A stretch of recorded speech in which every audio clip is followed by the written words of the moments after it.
नमो बुद्धाय। जय भीम। साथियों, मैं उमेश पाल सिंह, आपका स्वागत है मेरे यूट्यूब चैनल धम्मा अशोक में, जो मैंने सम्राट अशोक के ऊपर बनाया है।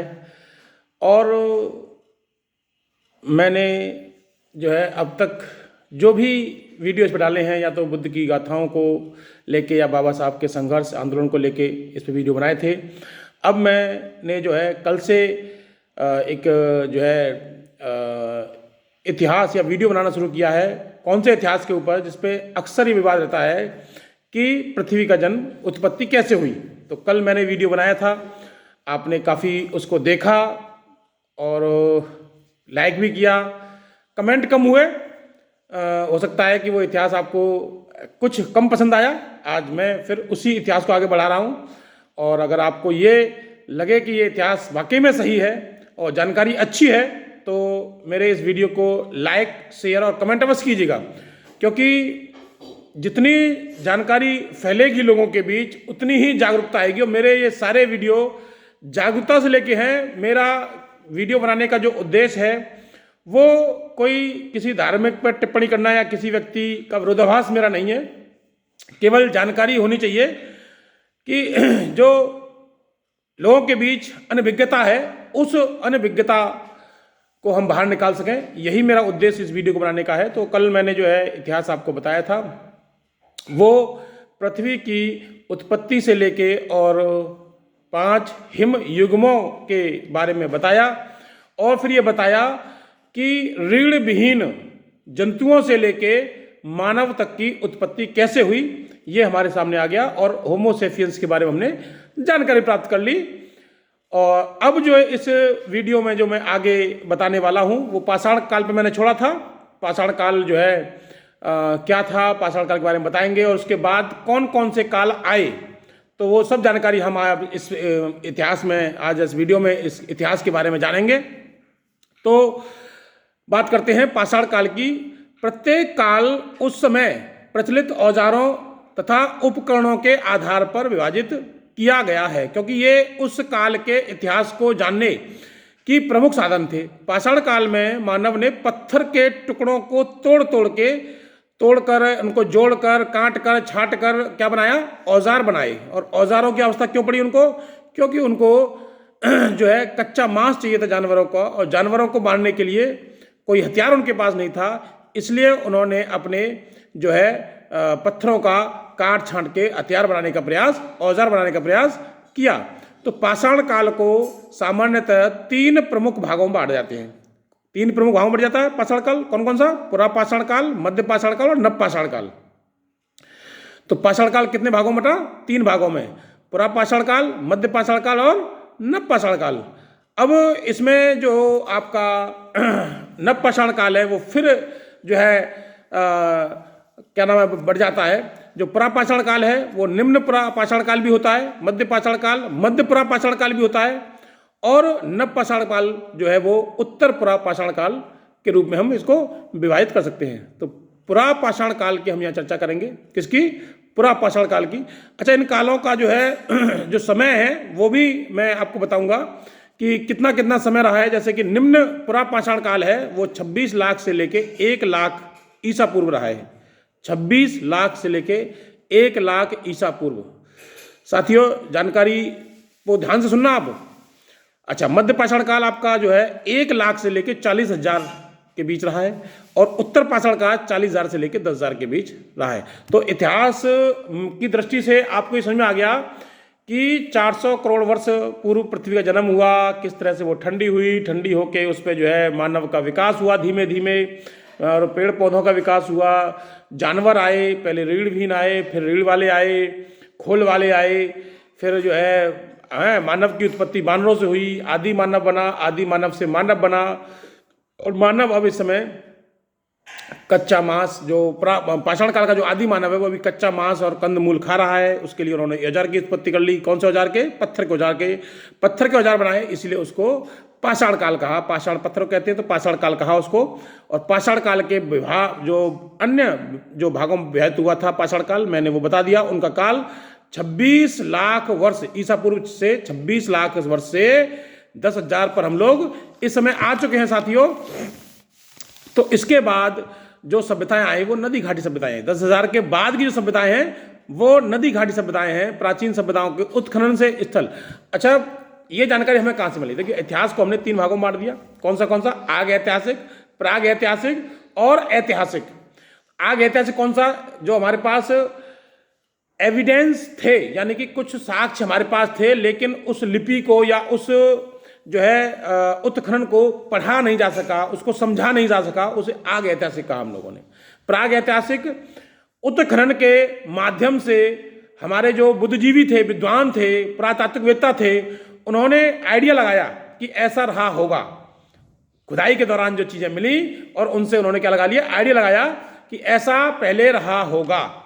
तो वो जो हमारा इतिहास है वो प्राग ऐतिहासिक, और ऐतिहासिक वो साक्ष्य जिसकी लिपि को पढ़ा जा सका बढ़िया से, जिसके हमें लिखित साक्ष्य मिले, जिसपे जैसे अशोक के शिलालेख थे, उस पर लिखित साक्ष्य मिले, उस लिपि को पढ़ा जा सका आराम से, विद्वानों ने उसको डिकोड कर दिया। तो काफी ऐसा साक्ष्य है जो डिकोड हुआ ही नहीं है, इसलिए हमें जानकारी उसकी मिली नहीं है। तो इस आधार पे जो हमें जो उत्खनन से प्राप्त जानकारी मिली थी 10,000 से लेके और 1,000 के बीच की जो जानकारी है वो उत्खनन से प्राप्त हुई। और उसमें आपकी नदी घाटी सभ्यता, क्योंकि जब आदि मानव ने विकास शुरू किया तो उसने क्या किया? अपना जो रहने का स्थल बनाया, चाहे वो गुफाओं में रहा, चाहे वो पेड़ों पर रहा, लेकिन नदियों के किनारे रहा। क्यों रहा?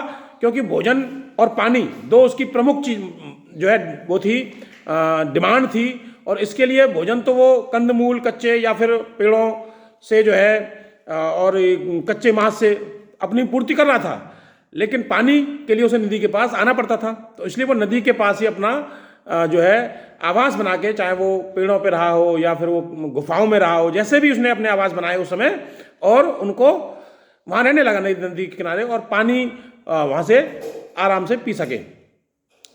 कपड़ों के रूप में उसने पत्तों को, किसको? बड़े बड़े जो पौधों के बड़े बड़े पत्ते होते थे, उन पत्तों को शरीर पर लपेट कर उसने वो काम शुरू किया। उसने फिर इन्हीं कालों में आग का भी आविष्कार किया, पहिए का भी आविष्कार किया। ये सारे आविष्कार इसी दौरान आते हैं। ये सब आप लोग इतिहास में पढ़ चुके हैं कि आग का आविष्कार कैसे हुआ।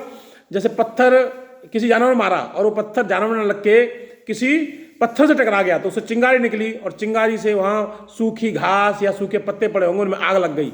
तो वो घबरा गया, उससे घबरा गया देख के, पहली बार कोई नई चीज़ देखी। और होता भी है, कोई हम नई चीज़ पहली बार देखें तो थोड़ी सी हमें घबराहट होती है।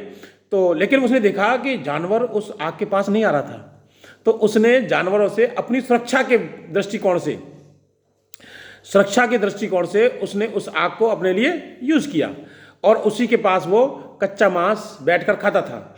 बाई मिस्टेक वो मांस उसमें गिर गया और उस समय वो नहीं खा पाया, लेकिन जब आग बुझ गई, देखा वो मांस का लोथड़ा पड़ा हुआ है, उसने वो खाया तो बड़ा स्वादिष्ट लगा। कि तो उसने ये जाना कि आग में पकाकर मांस खाएं तो वो स्वादिष्ट होता है। तो इस तरह से उसने जो है क्या किया, आग में पकाकर मांस को खाना शुरू किया। इस तरह से आग का आविष्कार हुआ। आग को वो पत्थरों से रगड़ के और क्या करता था, आग जलाता था वो, और उसको अपनी ठंड को बुझाने के लिए, मतलब सर्दी से बचने के लिए, जानवरों से बचने के लिए और मांस को पकाने के लिए वो इसका यूज करने लगा आग का। तो इस तरह से अब वो जब वो नदी घाटी सभ्यताएं आई, तो नदी घाटी सभ्यता में उसने क्या किया, जानवरों को पालना शुरू किया। और जानवरों, अब वो क्या हुआ कि फिर उसके बाद धातुएं निकलने लगीं और कांसे का आविष्कार हो गया, है ना। कांसे के जो है टिकाऊ और मजबूत औजारों का प्रयोग होने लगा। यह काल कांस्य युग कहलाया, जिसमें कांसे का युग हुआ। कांसे के जो वो थे, क्या नाम है, औजार थे, जिन औजारों का यूज किया, तो वो कांस्य युग कहलाया। और कृषि, पशुपालन और स्थायी निवास के कारण गांवों में आकर वृद्धि हुई, और जिससे नगरों का जन्म हुआ। नदियों के तटों पर स्थित होने के कारण ये प्राचीन सभ्यताओं के केंद्र बन गए। नदियों की घाटियां सुलभ तथा सुलभ जल एवं उपजाऊ मिट्टी में सुविधाओं के प्राचीन कांस्य युगीन सभ्यताओं को जन्म दिया। नदियों के सहयोग से पली बढ़ी और विकसित हुई इन प्राचीन सभ्यताओं को नदी घाटी सभ्यताओं के नाम से जाना गया और जाना जाने लगा। जल उपजाऊ भूमि, सिंचाई, परिवहन, चारागाह मानव की नदी घाटियों में बसने के लिए प्रेरित किया। तो अब उसने पहिए का आविष्कार हो चुका था, अपने लिए वो गाड़ी है ना, लकड़ी गाड़ी बना चुका था, सिंचाई करता था, परिवहन का साधन हो चुका था। सिंधु घाटी, सिंधु तथा उसकी सहायक नदियों के उर्वरक मैदानों में भारत की कांस्य काल की प्राचीन सभ्यता का उदय हुआ, जिसका सामान्यतः सिंधु घाटी सभ्यता कहा जाने लगा। हड़प्पा नामक प्रास्थल से सर्वप्रथम ज्ञात होने के कारण इसको हड़प्पा सभ्यता भी कहा। तो क्योंकि हड़प्पा जो एक स्थल था वहाँ से खुदाई में काफ़ी साक्ष्य मिले, इसलिए उसको हड़प्पा सभ्यता कह दो। सिंधु नदी और उसकी सहायक नदियों के पास खुदाई हुई तो वहाँ मिला, तो इसलिए इसको सिंधु घाटी सभ्यता कहा गया। तो ये जो है इन सिंधु घाटी सभ्यता या हम इसे हड़प्पा सभ्यता कहें, ये संस्कृति जो है कालाकर्ण दृष्टि से सभ्यता मेसोपोटामिया तथा मिस्र की प्राचीन सभ्यताओं के समकालिक थी। सिंधु घाटी सभ्यता कौन सी थी? मिस्र की, मेसोपोटामिया के समकालिक थी। डॉक्टर निवास मूर्ति के अनुसार विशाल सिंधु घाटी सभ्यता के लोगों का जीवन स्तर समकालीन मिस्र, सुमेरियन तथा बेबीलोनिया की सभ्यताओं से काफ़ी ऊंचा था। मतलब हमारा जो जीवन स्तर था, मतलब सिंधु घाटी सभ्यता के लोगों का जो जीवन स्तर था वो विदेशी लोगों से काफ़ी उच्च स्तर का जो है क्या था, जीवन यापन था। तो सिंधु घाटी सभ्यता के जो निर्माता की अगर बात करें तो निर्माता कौन थे, यह प्रश्न आयतन विवाद। अक्सर हम देखते हैं कि किसी भी वैज्ञानिक मतलब इतिहासवेत्ता ने या वैज्ञानिक ने कोई चीज़ खोजी या निकाली या बताई तो उसको चैलेंज करने वाले लोग आगे मिल जाया करते थे। ऐसे ही सिंधु घाटी निर्माता के लेके काफ़ी विवाद का भी विषय रहा है, क्योंकि इतिहासकार इस पर एक मत नहीं है। इतिहासकार या पुरातत्ववेत्ता इस प्रश्न का उत्तर जो दिया वो अलग अलग दिया, भिन्न भिन्न दिया। सिंधु घाटी में मिले अवशेषों से यह समस्या हल नहीं होती है। वास्तव में सिंधु घाटी सभ्यता के निर्माताओं का परिचय देने वाले साक्ष्यों का अभाव है। कुछ विद्वानों के मत इस प्रकार हैं, जैसे डॉक्टर राजावली पांडे ने लिखा है कि कुछ विद्वान सिंधु घाटी सभ्यता के निर्माताओं को आर्य मानते हैं, बिल्कुल कहते हैं वो आर्य थे, परंतु इस विचारधारा का कोई पुष्ट प्रमाण उपलब्ध न होने के कारण इसे विद्वानों ने जो है खारिज कर दिया। इस गार्ड चाइल्ड का मत है कि सिंधु घाटी सभ्यता के लोग सुमेरियन थे। इस मत को समर्थकों का कहना है कि सुमेरियन संस्कृति की विचारधारा का कोई सिंधु संस्कृति में पर्याप्त साक्ष्य नहीं है, किंतु खेद का विषय है कि इसके लिए सुस्पष्ट प्रमाण नहीं है। राखलदास बनर्जी तथा अन्य विद्वानों का कहना है कि सिंधु घाटी सभ्यता के जो लोग थे, जनक थे, वो द्रविड़ लोग थे। कौन थे? द्रविड़ सभ्यता के लोग थे। विद्वान हीलर ने भी ऋग्वेद में वर्णित दस्यु तथा दास को सिंधु घाटी सभ्यता का जन्मदाता माना है। और डॉक्टर सुनील कुमार ने फादर हैरास तथा हाल के मतानुसार सैंदव्य सभ्यता के निर्माता द्रविड़ थे। तो दो लोगों ने ये पुष्टि कर दी कि सिंधु घाटी सभ्यता के लोग द्रविड़ थे। राखलदास बनर्जी ने जो है कहा कि ये लोग द्रविड़ थे, और आपके डॉक्टर सुनील कुमार ने भी कहा कि ये लोग क्या थे? द्रविड़ ही थे। तो इस तरह से उनको द्रविड़ माना गया सिंधु घाटी सभ्यता का। और सिंधु घाटी सभ्यता का जो काल है वो 3000 से लेकर 1500 के बीच में आता है। मोहनजोदड़ो, हड़प्पा, चंदूड़ो उत्खनन में प्राप्त अस्थि पंजरों, मूर्तियां, अन्य सामग्रियों का परीक्षण करने के बाद सिंधु घाटी सभ्यता के निवासियों के शरीर की रचना का प्रकाश पड़ता है। कर्नल स्यूअल, डॉक्टर गुहा तथा अन्य अनेक विद्वानों ने इस निष्कर्ष पर आ सके कि सिंधु घाटी सभ्यता के निर्माता किसी एक विशेष जाति के नहीं थे, अलग अलग जातियों के थे। और उन सबको क्या कहा राखलदास बनर्जी ने और डॉक्टर सुनील कुमार ने कि ये लोग कौन थे? द्रविड़ थे। तो इस द्रविड़ परंपरा, द्रविड़ कहें उसको, या जो मैं अभी विद्वानों को पढ़ता हूँ उसमें उन्होंने श्रमण परंपरा उस समय ये कहा कि श्रमण परंपरा थी सिंधु घाटी समय के समय। तो श्रमण परंपरा कह लो या द्रविड़ लोग कह लो, उनका जो जीवन यापन का जो स्तर था वो काफ़ी उच्च कोटि का था। तो ये मैंने जो है आज आपको सिंधु घाटी सभ्यता के बारे में बताया कि किस तरह से हम जो है पाषाण काल से कांस्य युग होते हुए सिंधु घाटी सभ्यता तक आ चुके हैं। आगे मैं साथियों सिंधु घाटी सभ्यता के लोगों के धार्मिक जीवन पर प्रकाश डालूंगा और धर्म को पहली बार हम देखेंगे। मनुष्य के जीवन में धर्म जब पहली बार आया तो वो सिंधु घाटी सभ्यता में आया, और किस धर्म के लोग थे। मैं जो इतिहास आपको बता रहा हूँ, ये इतिहास मैंने अपने जो अध्ययन काल में किताबें पढ़ी इतिहास की, उनमें से कुछ विद्वानों को सुना, उनमें से कुछ बौद्ध जो है साहित्य को पढ़ा, उनमें से बौद्ध साहित्य मैंने बहुत तो नहीं पढ़ा, लेकिन मैंने बौद्ध साहित्य को जिन लोगों ने पढ़ा है उनको मैंने सुना है, चाहे वो यूट्यूब के माध्यम से रहा, किसी माध्यम से रहा, चाहे फेसबुक के माध्यम से।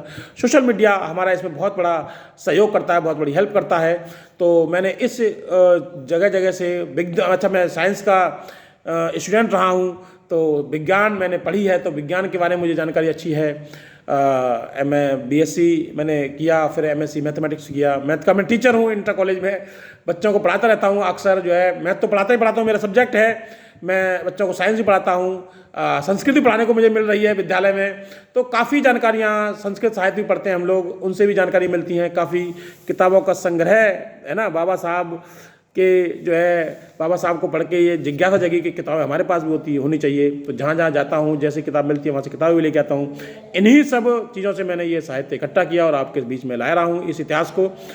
मुझे उम्मीद है कि आपको ये इतिहास अच्छा लग रहा होगा और समझेंगे हम लोग कि आखिर ये अंधविश्वास और पाखंड की जो शुरुआत हुई है, जो लोगों को निम्न स्तर जीने पर, जहाँ पर ऊंच नीच का जो भेदभाव है, ये कहाँ से स्टार्ट हुआ, मैं यहाँ तक इस इतिहास को लेके आऊँगा साथियों। तो आपको ये वीडियो कैसा लगा आप अवश्य बताएं। मैं आगे इसमें आगे फिर बात करूँगा, आगे की बात मैं बाद में करूँगा। आप मेरे इस चैनल को सब्सक्राइब कीजिए, इसको शेयर कीजिए वीडियो को, और लाइक कमेंट अवश्य कीजिएगा। और इन्हीं सब बातों के साथ मैं आज अपनी वाणी को यहीं पर स्थापित करता हूँ। आप सभी का मंगल हो, आप सभी कल्याण हो, आप सभी सुखी रहें। भवतु सब्बं मंगलम, भवतु सब्बं मंगलम। नमो बुद्धाय। जय भीम, जय भारत, जय संविधान साथियों।